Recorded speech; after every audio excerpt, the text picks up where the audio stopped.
मध्य प्रदेश का चुनाव दिलचस्प होता जा रहा है। कर्नाटक जैसा जादू करने की कोशिश में कांग्रेस दिखाई पड़ रही है तो पूरी ताकत बीजेपी ने झोंक दी है। यहां पर खुद प्रधानमंत्री मोदी ने मोर्चा संभाल रखा है। प्रधानमंत्री नरेंद्र मोदी पिछले 6 महीने में 7वीं बार मध्य प्रदेश पहुंचे।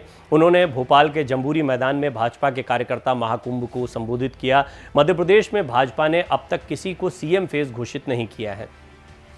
अब यह तय हो गया है कि पीएम मोदी के चेहरे को सामने करके ही भाजपा चुनाव मैदान में उतरेगी। हालांकि देखिए, सिटिंग मुख्यमंत्री को मुख्यमंत्री पद के दावेदार के तौर पर देखा जाता है। शिवराज सिंह मुख्यमंत्री बने हुए हैं, लेकिन जिस तरीके से उनके नाम को बहुत पीछे रखा गया है, इससे दो तैयारियां दिखाई पड़ती हैं बीजेपी की। पहला ये कि बीजेपी अब कोई रिस्क उनके चेहरे पर नहीं लेना चाहती है, प्रधानमंत्री मोदी का चेहरा रखा जा रहा है। दूसरा ये कि मध्य प्रदेश के विधानसभा चुनाव के बहुत थोड़े समय बाद ही, 2-3 महीने बाद ही आम चुनाव होने हैं और यहाँ पर फिर प्रधानमंत्री मोदी का चेहरा होगा। तो राजस्थान, मध्य प्रदेश, ये वो राज्य हैं जहाँ से लोकसभा में बीजेपी को अच्छे प्रदर्शन की उम्मीद है। तो इन दोनों लिहाज से देखा जाए तो प्रधानमंत्री मोदी ही सबसे प्रोमिनेंट चेहरे के तौर पर आपको मध्य प्रदेश में भी दिखाई पड़ रहे हैं। भाजपा ने एमपी के मन में मोदी और मोदी के मन में एमपी को चुनाव की थीम और इस पर गाना लॉन्च कर यह बता दिया है कि इस बार एमपी का पूरा चुनाव पीएम मोदी के इर्द गिर्द केंद्रित रहेगा। मोदी आज से पहले अपने 6 दौरों से प्रदेश के 22 जिलों की 94 विधानसभा सीटों को कवर कर चुके हैं। वो अपने भाषण में गरीब, दलित, आदिवासी, पसमानदा मुसलमानों का जिक्र कर चुके हैं। भ्रष्टाचार, परिवारवाद और तुष्टीकरण को लेकर वो कांग्रेस समेत अन्य विपक्षी पार्टियों पर हमलावर भी दिखे। भोपाल के जम्बूरी मैदान पर भाजपा कार्यकर्ता महाकुंभ चुनाव से पहले भाजपा का सबसे बड़ा शो रहा। प्रदेश के 5 स्थानों से शुरू हुई जन आशीर्वाद यात्राओं का समापन जम्बूरी मैदान में हुआ। इसमें प्रदेश की सभी 230 विधानसभा क्षेत्रों से पार्टी के कार्यकर्ता शामिल हुए। मतलब साफ है कि पीएम के यहां से दिए गए सियासी संदेश का असर पूरे प्रदेश में गया। आखिर पीएम मोदी और भाजपा के लिए एमपी इतना महत्वपूर्ण क्यों है? पीएम के लगातार दौरे से पार्टी क्या हासिल करना चाहती है? कांग्रेस पीएम के लगातार दौरों पर क्यों निशाना साध रही है? स्पेशल स्टोरी में आपको बताते हैं पीएम के दौरे से पार्टी को क्या हासिल हुआ। मध्य प्रदेश के साथ ही इसके सीमावर्ती राजस्थान और छत्तीसगढ़ के साथ दक्षिण के तेलंगाना और पूर्वोत्तर के मिजोरम में भी इसी साल विधानसभा चुनाव होने। 6 से 17 अक्टूबर के बीच कभी भी चुनावी आचार संहिता लागू हो सकती है। इसके बहुत पहले ही पीएम इन राज्यों में सक्रिय हो गए हैं। पिछले 6 महीने से वो लगातार चुनावी राज्यों में दौरे कर रहे हैं। पीएम ने 1 अप्रैल के बाद से अब तक सबसे अधिक दौरे एमपी में किए हैं। दूसरे नंबर पर राजस्थान है। यहाँ एक ही दिन में 2 सभाओं के साथ अब तक 5 कार्यक्रम पीएम के हो चुके हैं। तेलंगाना में 3, छत्तीसगढ़ में 2 दौरे पीएम के हो चुके हैं। एकमात्र मिजोरम ही बचा है जहां पीएम अब तक नहीं जा सके हैं। यह माना जा रहा है कि चुनाव आचार संहिता लागू होने के बाद भी प्रधानमंत्री की चुनावी सभाएं आयोजित होंगी। बीजेपी मध्य प्रदेश का रण पीएम मोदी के चेहरे के दम पर जीतने की कवायद में जुटी है। यही कारण है कि पीएम ने चुनाव से पहले ही प्रदेश के बुंदेलखंड, बघेलखंड और मध्य क्षेत्र को एक तरह से मथ दिया है।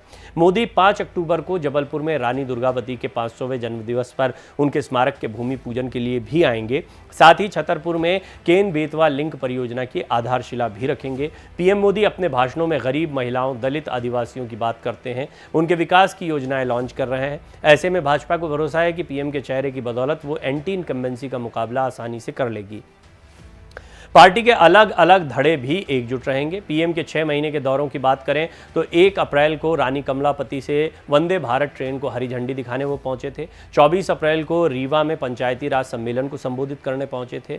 27 जून को भोपाल में वंदे भारत ट्रेन का शुभारंभ और कार्यकर्ता सम्मेलन को संबोधित करने पहुंचे। 1 जुलाई को शहडोल में आयुष्मान सिकल सेल मुक्ति कार्यक्रम का शुभारंभ और आदिवासियों से संवाद करने पहुंचे थे। 12 अगस्त को सागर में संत रविदास मंदिर एवं संग्रहालय के भूमि पूजन में पहुंचे थे। 14 सितंबर को सागर जिले के बीना में पेट्रोकेमिकल और रिफाइनरी विस्तारीकरण कार्यक्रम की आधारशिला रखने पहुंचे थे और आज भोपाल के जम्बूरी मैदान में भाजपा के कार्यकर्ता महाकुंभ को संबोधित करने के लिए पहुंचे। पीएम मोदी ने भोपाल के रानी कमलापति रेलवे स्टेशन से प्रदेश की पहली वंदे भारत ट्रेन को दिल्ली के लिए हरी झंडी दिखाई थी। मोदी ने इस अवसर पर कहा कि 1 अप्रैल के इस कार्यक्रम पर हमारे कांग्रेस के मित्र ये बयान जरूर देंगे कि ये मोदी तो अप्रैल फूल बना रहा है, लेकिन आप देखिए 1 अप्रैल को ही ये ट्रेन चल पड़ी है। कांग्रेस एक ही परिवार को देश का प्रथम परिवार मानती रही। पहले की सरकारें वोटों के तुष्टीकरण में जुटी हुई थीं और हम देशवासियों के संतुष्टिकरण के लिए समर्पित हैं। पीएम नरेंद्र मोदी 24 अप्रैल को रीवा में पंचायती राज सम्मेलन में शामिल होने पहुंचे थे। उन्होंने 2300 करोड़ के रेल प्रोजेक्ट, 7,853 करोड़ रुपए की 5 नल जल योजनाओं का शिलान्यास और लोकार्पण किया। साथ ही 3 ट्रेनों को वर्चुअली हरी झंडी दिखाई। पीएम ने छिंदवाड़ा का जिक्र कर कमलनाथ पर सीधा हमला बोला। पंचायती राज का जिक्र कर गांव के पिछड़ेपन के लिए कांग्रेस को निशाने पर लिया। गांव के विकास के लिए आने वाले पैसों के बंदरबाट की बात कर भ्रष्टाचार के मुद्दे पर कांग्रेस को घेरा। पीएम नरेंद्र मोदी ने भोपाल के रानी कमलापति रेलवे स्टेशन से देश की पहली 2 इंटरसिटी समेत 5 वंदे भारत ट्रेन को हरी झंडी दिखाई। फिर मोतीलाल नेहरू स्टेडियम में मेरा बूथ सबसे मजबूत अभियान में शामिल हुए। यहां मौजूद देश भर के चुनिंदा कार्यकर्ताओं समेत वर्चुअल रूप से जुड़े लाखों कार्यकर्ताओं को संबोधित किया। पीएम ने कहा कि किसी भी घोटालेबाज को नहीं बख्शेंगे, मैं हर घोटालेबाज को सजा दूंगा। पीएम मोदी 1 जुलाई को शहडोल के लालपुर में राष्ट्रीय सिकल सेल एनीमिया उन्मूलन मिशन 2047 लॉन्च करने पहुंचे। उन्होंने डिजिटल आयुष्मान कार्ड बांटे। इसके बाद पकरिया गांव में आदिवासियों के बीच खाट पंचायत में शामिल हुए। पीएम ने कांग्रेस की गारंटी योजनाओं का नाम लेकर निशाना साधा। बोले कि कांग्रेस की गारंटी मतलब नीयत में खोट। उन्होंने लोगों को सतर्क किया कि कांग्रेस की झूठी गारंटी के धोखे को पहचाने, उनकी गारंटी में छिपी खोट को पहचानिए। प्रधानमंत्री नरेंद्र मोदी ने 12 अगस्त को सागर के बड़तूमा में संत रविदास स्मारक और संग्रहालय की आधारशिला रखी। पीएम ने रविदास जी के दोहे का जिक्र करते हुए कहा कि मुझे पता है गरीबी क्या होती है, इसके लिए मुझे किताबें पढ़ने की ज़रूरत नहीं है। मैं भली भांति जानता हूं कि भूखे रहने की तकलीफ़ क्या होती है। इसी कारण कोविड में फ्री राशन की योजना शुरू की। देश में गरीब कल्याण की जितनी भी योजनाएं चल रही हैं उनका लाभ दलित, आदिवासी, पिछड़े समाज को हो रहा है। पहले योजनाएं चुनावी मौसम के हिसाब से आती थीं। पीएम मोदी 14 सितंबर को बीना में बीपीसीएल की रिफाइनरी क्षमता में बढ़ोतरी प्रोजेक्ट और पेट्रोकेमिकल प्लांट की आधारशिला रखने पहुंचे थे। उन्होंने यहां से विपक्षी दलों के गठबंधन को घमंडिया बताकर कटाक्ष किया था। पीएम मोदी ने कहा कि ये योजनाएं बुंदेलखंड के पिछड़ेपन के दाग को धो देंगी। प्रदेश में नई इंडस्ट्री और रोजगार की गारंटी देने की बात कहे यहाँ के युवाओं को साधने की उन्होंने कोशिश की। पीएम ने प्रदेश में भाजपा राज में अच्छी कानून व्यवस्था का जिक्र कर पूर्व के समय के कानून व्यवस्था के लिए कांग्रेस को निशाने पर भी लिया था।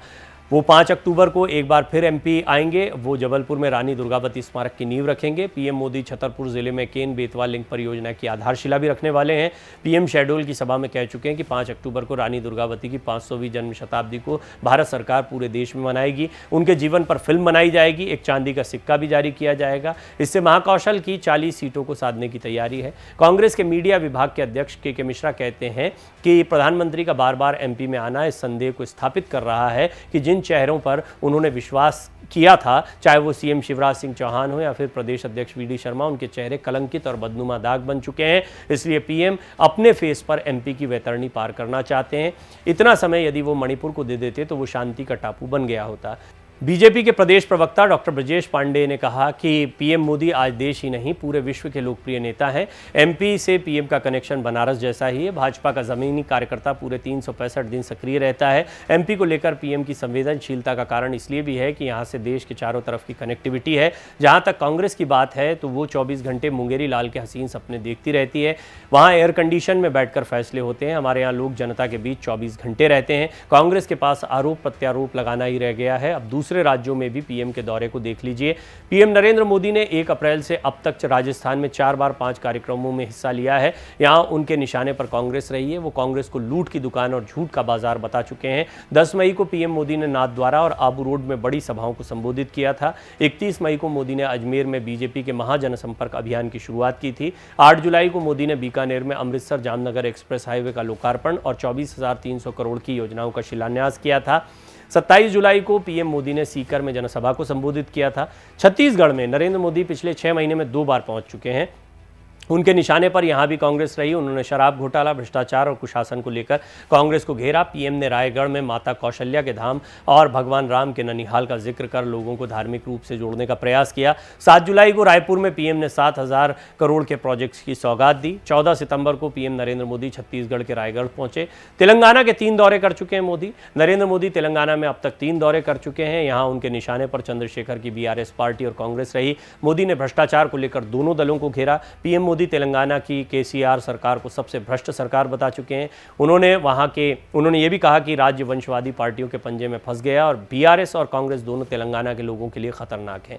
8 अप्रैल को पीएम नरेंद्र मोदी सिकंदराबाद में वंदे भारत ट्रेन को हरी झंडी दिखाने पहुंचे थे। 3 जुलाई को हैदराबाद में बीजेपी की राष्ट्रीय कार्यकारिणी की बैठक में शामिल होने भी पहुंचे थे। 7 जुलाई को वारंगल में पार्टी की रैली में शामिल होने पहुंचे।